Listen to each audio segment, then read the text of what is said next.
Welcome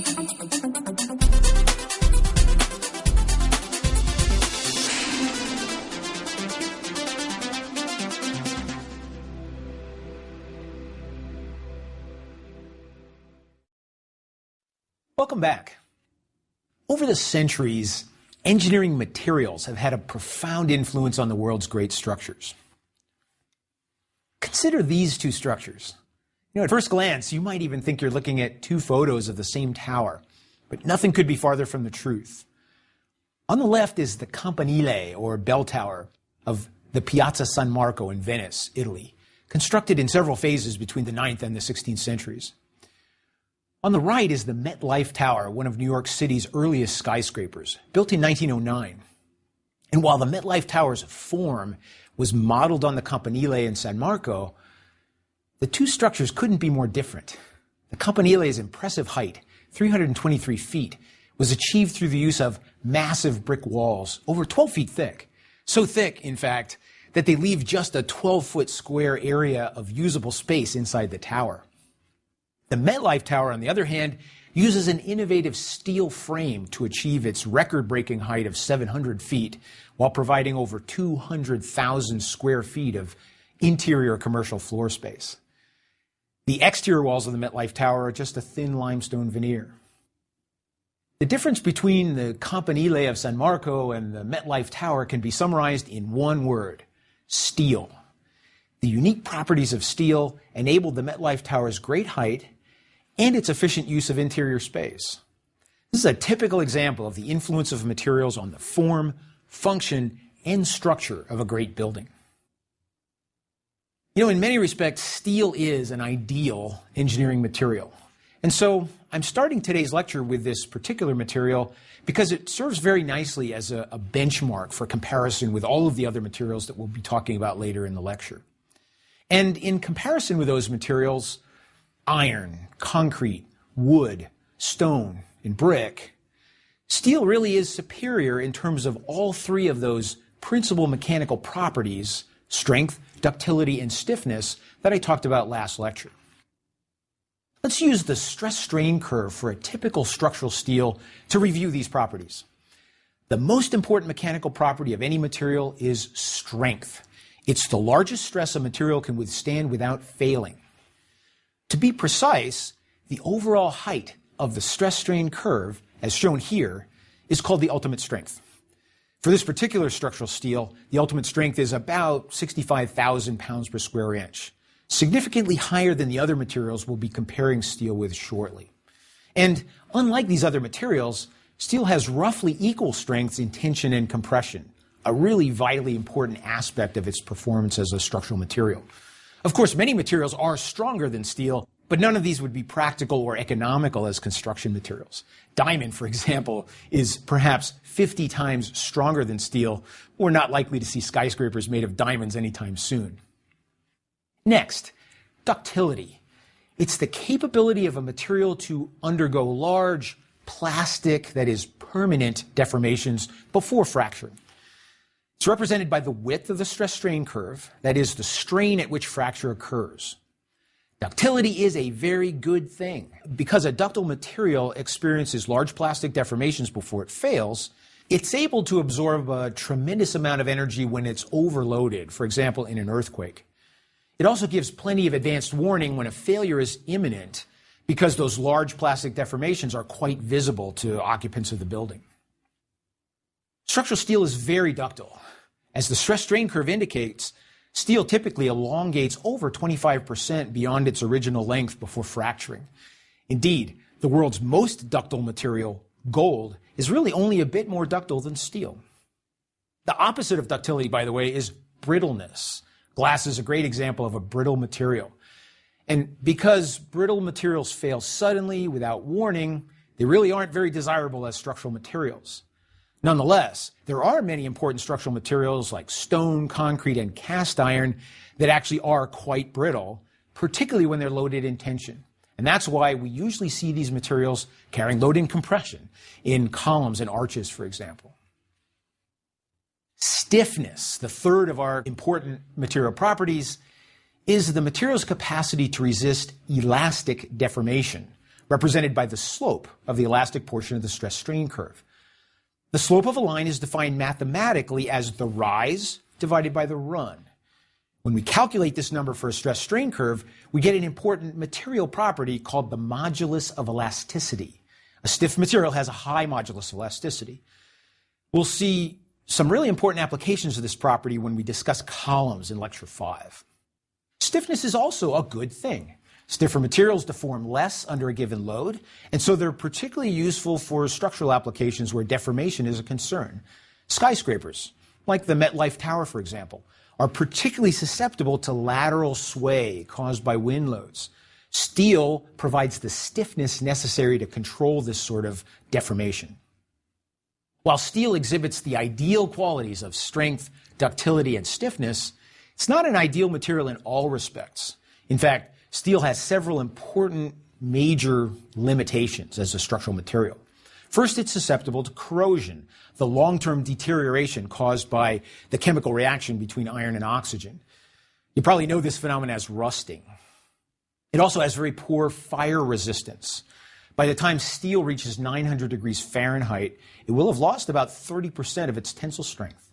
By 1400 degrees, it will have lost nearly 90% of its strength. That's steel. Now let's examine some of these other common materials, wood, masonry, concrete, and iron, and see how they've been used in great structures through the ages in a manner consistent with their material properties. First, wood. Wood has been used extensively throughout history, including prehistoric times, because it's available in most regions of the world and because it can be worked quite easily with simple tools. Wood is the lightest of the common structural materials, and we can see that very evidently with a very simple demonstration. These two small structural members are exactly the same size. Their dimensions are identical, their lengths are identical, their widths and their thicknesses are identical. So what's their difference in weight? Well, we know the steel is heavier, but how much heavier do you think it is? Twice as heavy? 3 times as heavy? Let's see. When we place this steel bar on our scale, we see that it reads about 0.6 pounds. Now let's try the wood.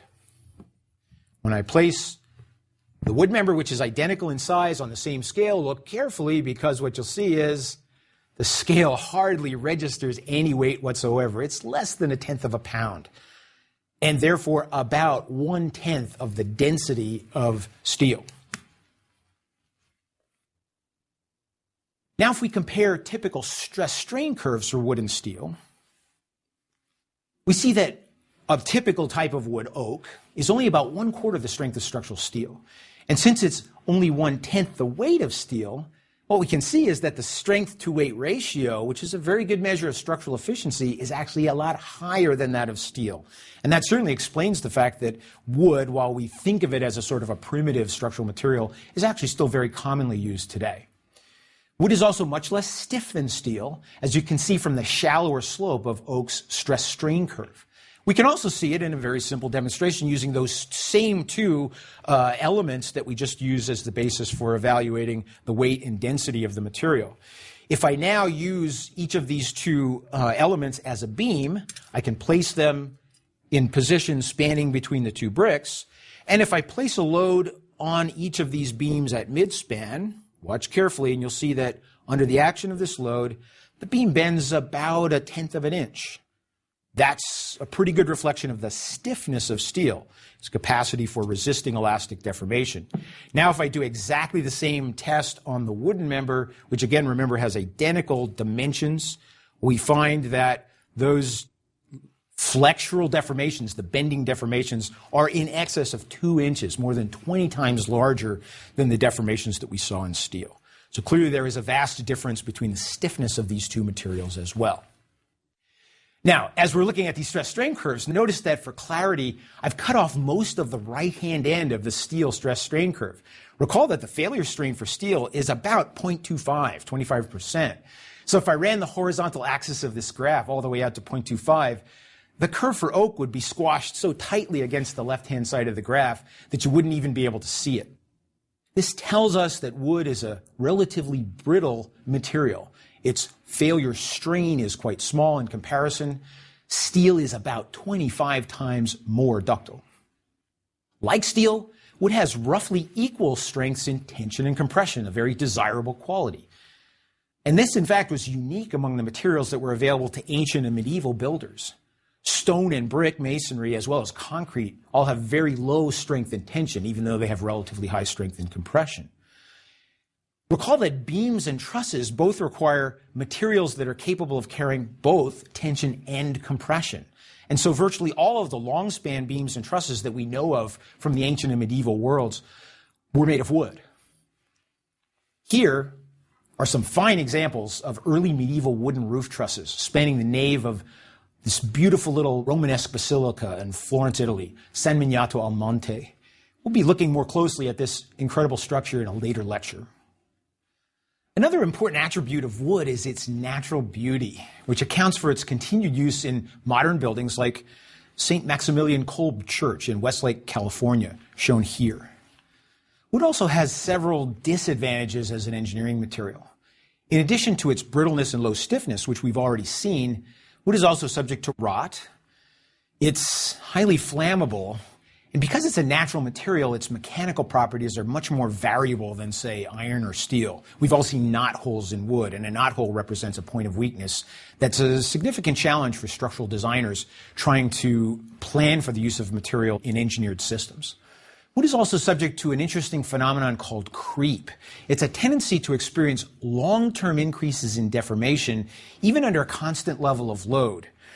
In the beautiful old half-timbered houses that you see all over Europe, we can often see a pronounced sag in the beams that are used as part of the outer walls of these buildings. In comparison, materials like steel and other metals experience no creep at all. That pronounced sag is a clear indicator of this long-term tendency of wood to deform over many years.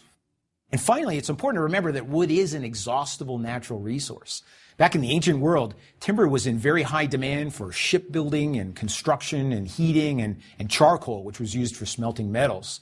As a result, most of Greece, for example, had been almost completely deforested by the 5th century BC. This was an environmental tragedy, and it really persists even to this day. But it did produce one interesting and positive outcome. The shortage of timber almost certainly contributed to the increased use of masonry construction in ancient Greece, and therefore is part of the reason why we have these more enduring architectural features and architectural wonders that have come down to us from Greece's golden age. Okay, let's move on to the next type of engineering material, stone and brick masonry. It's another family of construction materials dating from prehistoric times and still in wide use today. Back in the ancient world, masonry construction was very heavily influenced by geography. When a civilization developed in a river valley, like Mesopotamia, for example, alluvial deposits provided the raw materials for the manufacture of mud brick. When civilizations developed near rocky outcroppings or mountains, stone was more commonly used as the material for masonry construction. In ancient Egypt, for example, the vast quantities of stone used to build the pyramids were quarried from the rocky borders of the Nile Valley. We have archaeological evidence for mud brick construction at least 10,000 years ago. Here's some example of mud brick construction. Mud bricks are made from clay, usually mixed with straw to improve its strength, and then simply left in the sun to harden. Now, around 3000 BC, builders discovered that they could significantly improve the strength and durability of clay bricks by firing them in a kiln. But firing requires fuel, and wood, as we've seen, was very scarce in many areas of the ancient world, so sun-dried mud bricks continued to be used extensively, and in fact, they're still in use throughout that part of the world today. Mud bricks were used to build monumental ancient structures like this one, the Sumerian ziggurat of Ur, constructed in the 21st century BC in the region of modern-day Iraq. The original step pyramid probably measured about 210 feet by 150 feet. But these dimensions are really speculative because the ziggurat has fallen into ruin on a number of occasions and has been rebuilt in response to the periodic decays of the structure, most recently by Saddam Hussein. Another great mud brick building is the Great Mosque at Jinnah in Mali. It was built in 1907 and remains the largest mud brick structure in the world even today. Those interesting posts projecting from the walls are actually bundles of palm branches that serve as built-in supports for scaffolding, which is used to perform near constant maintenance on the walls. And this phenomenon of mud brick construction, frequent maintenance and frequent reconstruction, as we see at both the Ziggurat of Ur and the Great Mosque in Jeddah, illustrate the greatest limitation of mud brick construction: poor durability. The normal lifespan of a mud brick wall is only about 30 years unless it's intensively maintained. And that's why so few of these great structures in our current course are actually made of mud brick. There just aren't that many of them left. Kiln-fired brick, on the other hand, largely solved this durability problem in regions of the world where it was used. By the Roman era, the mass production of fired brick had been largely perfected and standardized across the empire. Few people realize it, but the Emperor Justinian's extraordinary basilica at Hagia Sophia in Constantinople was made entirely of brick. Okay, let's move on to stone masonry construction, which also began in prehistoric times with a relatively crude technique of stacking uncut stone and then waterproofing the joints with mud. But over time, stone cutting tools and mason skills improved, and technologies for quarrying and transporting these large stones were developed, ultimately resulting in structures of unprecedented size and precision. The Egyptian pyramids, shown here, represent not just extraordinary stone masonry structures, but also an important historical milestone, our earliest evidence of the systematic technological planning and management that we now associate with engineering. Many of these early stone structures were so precisely fabricated that the joints between the stones required no mortar at all. But even where mortar was used, it's very important to recognize that mortar joints aren't capable of carrying any tension. Mortar is not a glue that binds stones or bricks together. Rather, it's really only there to make the masonry more or less watertight and to provide a uniform bedding surface for each successive course of stone or brick so that vertical loads can be transmitted down through those courses without concentrations of stress. So all forms of masonry, stone and brick, have relatively high strength and compression, but essentially no strength and tension, specifically because the mortar joints, when subjected to tension, simply pull apart. An important difference between stone masonry and brick masonry is that large stones can be used as individual structural elements, like beams and columns. And unlike the joints between stones, which have no tensile strength, the stone material itself does in many cases have substantial tensile strength. Certainly not as large as a metallic material like iron or steel, but it does have some strength. And so from antiquity to modern times, we see many examples of stone beams, for example. The massive horizontal stones spanning from column to column at Stonehenge are in fact great examples of stone beams. And although both brick and stone masonry are ancient technologies, they continue to be used as load-bearing structural elements well into the 20th century. For example, the 400-foot tall Nebraska State Capitol, completed in 1932, is a wonderful example of modern stone masonry construction. In fact, stone and brick continue to be used today, though typically as decorative veneers, as we saw in the Metlife Tower, rather than as structural elements. Okay, on to concrete. Currently, the world's most commonly used construction material. It came into widespread use in the Roman era, starting around 300 BC. However, the technology was essentially lost to the Western world after the fall of Rome and only came back into common use in the 18th century. Since then, it has been essential for the design and construction of most great structures. Let's talk about how concrete is actually made. Concrete is a combination of three basic ingredients. We have cement, this fine gray powder. You buy it in sacks at your local hardware store. Let's add that to our mixing bowl. We also have aggregate. It's a granular material, normally a mixture of sand and gravel. Sort of a filler, but it also adds most of the strength that will characterize the completed concrete. And before I actually mix everything together, I need to first pre-mix the dry components so that they're well blended together. And this is really important because of the way concrete actually works as a structural material. When I add water to the mix, To add water carefully to get just the right amount. When we add water to the mix, it blends with the cement, and it actually forms a paste. And that paste will ultimately harden as a result of a complex chemical reaction. What happens to the paste is that it fills in the spaces between the granular aggregate. Between the grains of sand and the pieces of gravel, there are very small open spaces, voids. The cement paste fills those voids, and as a result, gives concrete the capacity to harden into a very solid mass when it's completely cured. And that solid mass is what makes it so effective as a structural material. It really turns it into, effectively, a man-made stone. Okay, so now we have our concrete mix in place. We're going to add it to a form. And this is the way modern concrete construction is normally done. A temporary form is prepared, which contains the concrete while it's still in liquid or semi-liquid form. And that set of forms then is responsible for creating the final form of the concrete structure. When we put the concrete into the mold or temporary formwork, I need to consolidate it. That is, I need to vibrate it a little bit so that it ultimately fills in all the spaces within the formwork. Of course, there's more. In this case, I have the luxury of being able to shake it a little bit in order to get the concrete consolidated and down into all the little voids within our mold. And then once we're done with that process, I use what concrete constructors call a screed. That's just a piece of wood that allows me to strike off the excess material from the top of the mold and consolidate it so that we now have a nice flat surface of concrete on the top of our mold, and our concrete construction exercise is now complete.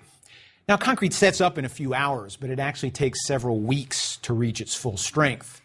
Fortunately, it would be strong enough so that next lecture, when we talk about columns, we'll be able to use this. And in fact, what will eventually emerge from these forms is a capital of Trajan's column.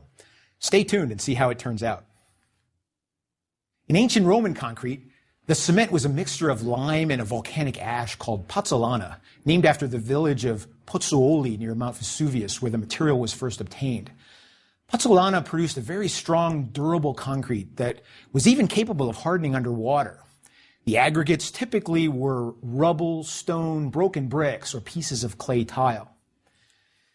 You know, when you look at a Roman building like this immense Basilica of Constantine in Trier, Germany, you might think you're looking at brick masonry.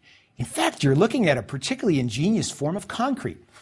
In modern construction, we use temporary forms, just like I just used in my demonstration, to contain the concrete while it cures. And then when we remove the forms, all that's left that's visible on the outside surface is the hardened concrete. But the Roman system, which was called Opus Latericium, is fundamentally different, and in some ways it's actually superior to modern methods. In Opus Latericium, which is illustrated here, bricks, often triangular in shape, were used to form the outer surfaces of the wall, and then the space between those bricks was filled with concrete, which actually provided the wall's structural strength. The brick facing eliminated the need for any temporary formwork, and then it gave the finished wall a much more pleasing finished appearance. By standardizing these sorts of building systems, the Romans were able to design and build an amazing variety of concrete structures all over the empire. The greatest of these was certainly the Pantheon, this incredible monument, not just to Roman engineering, but to Roman expertise in concrete construction. We'll be examining this extraordinary building in Lecture 13 in much more detail. Modern concrete now uses something called Portland cement. It's a manufactured product that's chemically somewhat different from Roman pozzolana, but it works in essentially the same way. The first process for manufacturing modern cement was developed and patented in 1824 by a man named Joseph Aspdin, a British mason. Aspdin called his product Portland cement, not because it was made in Portland, but rather because the cured concrete resembled a popular type of natural building stone that was found on the Isle of Portland. So when you buy a sack of Portland cement today at your local hardware store, you're actually experiencing a nearly 200-year-old marketing campaign that succeeded beyond Joseph Aspden's wildest dreams. Now let's explore the mechanical properties of concrete. Note that unlike the curves for steel and wood, the stress-strain curve for concrete is based on a compression test rather than a tension test. Concrete fails at such a low amount of load and tension, about 500 psi, that the tensile stress-strain curve for the material wouldn't even show up on this graph. It would be so low. But even in compression, concrete isn't nearly as strong as steel. In practice, however, because it's so inexpensive, we can generally get very high compressive strength in a member by simply using a much larger cross-sectional area than we would with steel. Concrete has a very good fire resistance property, and it's reasonably good weather resistance as well. But as you can see from the diagram, it's also quite brittle. Perhaps concrete's most important weakness is its poor tensile strength. In modern times, this limitation has been largely offset by the use of steel reinforcement.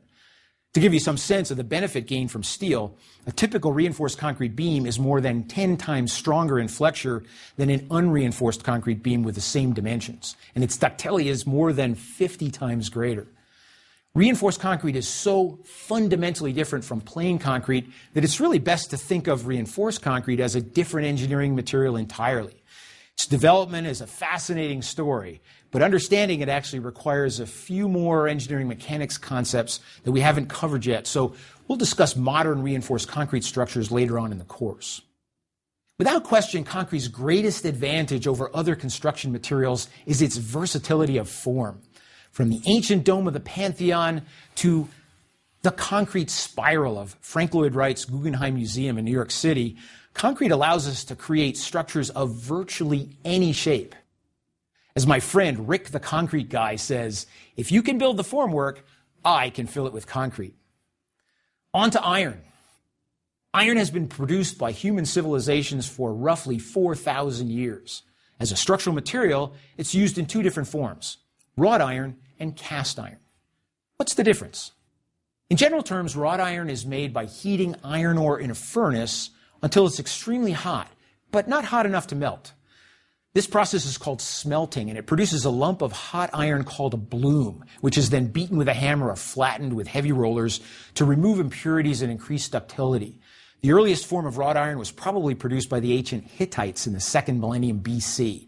In ancient Greece, builders used small iron connectors to strengthen stonework, but the material was really never available in sufficient quantities for complete structural elements like beams or columns. By the 2nd century AD, though, the Chinese were using wrought iron for suspension bridge chains. Cast iron is created by heating iron ore until it does become liquid, and then pouring it into a mold, very much the same way that I poured concrete into a mold a few minutes ago. The finished product also includes a significant amount of carbon, roughly 2 to 4%, which is the material that actually contributes to both the compressive strength and the brittleness of cast iron. Cast iron was probably developed in China in the 6th century BC, but it didn't really appear in Europe until about the 14th century. In the 14th and 15th centuries, European technology for making iron advanced rapidly in response to the need for improved cannons and other military hardware. By 1779, the Industrial Revolution was in full swing, and the resulting advances in iron-making technology were reflected in this great structure, the world's first all-iron structure, the Iron Bridge at Coalbrookdale, which is in fact the ancestor of many great structures from the Eiffel Tower to modern skyscrapers. Adding both wrought and cast iron to our collection of stress-strain curves, we can see that wrought iron has essentially the same properties as steel. It's relatively strong, not quite as strong as steel, but still quite strong. It's stiff and it is ductile. Cast iron, on the other hand, is quite brittle and relatively weak in tension. For these reasons, we often see 19th century structures made of both cast and wrought iron. Cast iron for the compression members and wrought iron for the tension members. We'll see this sort of tailored use of iron structural components in Lecture 7 when we examine the roof trusses of this building, the oldest all-iron building in the United States, located at Watervliet Arsenal in upstate New York.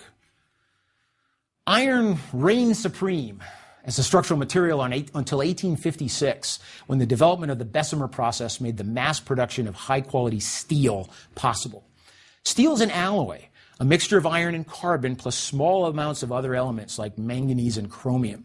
In very general terms, steel has more carbon than wrought iron, but less than cast iron, just enough to add strength without compromising ductility. Steel was used initially for railroad rails, but eventually found its way into construction starting around 1870.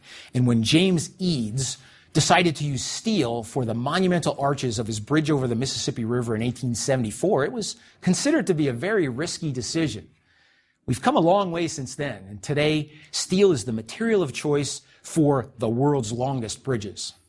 Steel's dominance of tall building construction is being challenged today, though, by the new kid on the block, high-strength concrete.